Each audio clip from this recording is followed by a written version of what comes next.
This topic is change in the quantity demanded and change in demand. First, I am going to start change in quantity demanded. Change in quantity demanded refers to increase or decrease in quantity purchased of a commodity in response to decrease or increase in its price. It is expressed through movement along the same demand curve. बच्चों, जो quantity demanded यानी QD जो होती है उसमें जो change होता है उसमें सिंगल फैक्टर जो होता है वो रिस्पॉन्सिबल होता है और वो होता है प्राइस। जब प्राइस इंक्रीज़ होती है तो हम डिमांड की क्वांटिटी बढ़ा देते हैं, जब प्राइस डिक्रीज़ होती है तो डिमांड की क्वांटिटी बढ़ जाती है और जब प्राइस इंक्रीज़ होती है तो डिमांड की क्वांटिटी डिक्रीज़ हो जाती है और इनको हम एक ही डिमांड कर्व में शो कर सकते हैं। ये आपके पेज नंबर 25 पे दिया हुआ है फिगर A एंड B। इसमें पोमोग्रेनेट का एग्जाम्पल दिया हुआ है कि जब प्राइस हमारी 100 थी तो हम पोमोग्रेनेट कितनी खरीद रहे थे, हमारी QD कितनी थी 250 ग्राम, और जब प्राइस 50 हो गई यानी आधी रह गई तो हमारी पोमोग्रेनेट हम कितनी खरीद रहे हैं 750 ग्राम। इसका मतलब क्या हो रहा है, एक्सपेंशन हो रहा है, डिमांड का एक्सपेंशन हो रहा है यानी डिमांड का विस्तार हो रहा है। और इसमें अदर थिंग रिमेन्स कांस्टेंट माने जाएंगे। अदर थिंग में आपको मैंने जब वो मैथमेटिकल प्रेजेंटेशन पढ़ाई थी डिमांड की तो उसमें मैंने आपको पढ़ाया था DN equals to F PN P1 P2 P3 YTE taste, preferences, future expectation, income of the consumer, ये सब कांस्टेंट माने जाएंगे। सिर्फ एक सिंगल थिंग या सिंगल चीज़ जो है वो वेरिएबल मानी जाएगी और वो है हमारी प्राइस। इसका मतलब QD में चेंज जो होता है वो प्राइस के इफ़ेक्ट से होता है। अब हम पढ़ेंगे change in demand. Change in demand refers to increase and decrease in quantity demanded of a commodity in response to change in other determinants of demand other than price of same commodity like consumers' income, taste and preferences of a consumer, change in prices of other goods etc. अब आप समझ गए होंगे कि demand में जो change होता है वो सिर्फ प्राइस के कारण नहीं होता, वो अदर थिंग के कारण भी हो सकता है। और वो अदर थिंग कौन से, टेस्ट में चेंज, प्रेफरेंस में चेंज, कंज्यूमर की इनकम, टेक्नोलॉजी, इन सब में चेंजेस से जो इफ़ेक्ट दिखाई देता है वो कहलाता है चेंज इन डिमांड। अब बच्चों आपको एकदम दिमाग में क्लियर होना चाहिए कि चेंज इन QD जो है उसमें सिर्फ प्राइस इम्पॉर्टेंट होती है, अदर थिंग को कांस्टेंट माना गया है, कैटरस पैरिबस जिसे हम कहते हैं।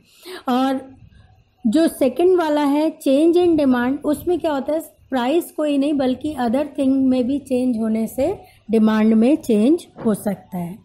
अब जो QD थी उसमें जब प्राइस हमारी डिक्रीज होती है तो क्या होगा, डिमांड का एक्सपेंशन होगा यानी डिमांड का विस्तार होगा, और जब प्राइस इंक्रीज होती है तो डिमांड का क्या होगा, कॉन्ट्रैक्शन होगा। इसका मतलब डिमांड कम हो जाएगी। कॉन्ट्रैक्शन का मतलब होता है संकुचन होना, कम होना। तो ये हमारे थे चेंज इन क्वांटिटी डिमांडेड और चेंज इन डिमांड। फिर आपके वो पोमोग्रेनेट का एग्जाम्पल पूरा फिगर के अकॉर्डिंग एक्सप्लेन किया गया है, उसको आप बुक में से बहुत ध्यान से लाइन टू लाइन पढ़ेंगे और फिर भी कोई प्रॉब्लम हो तो आप मुझसे पूछ सकते हैं।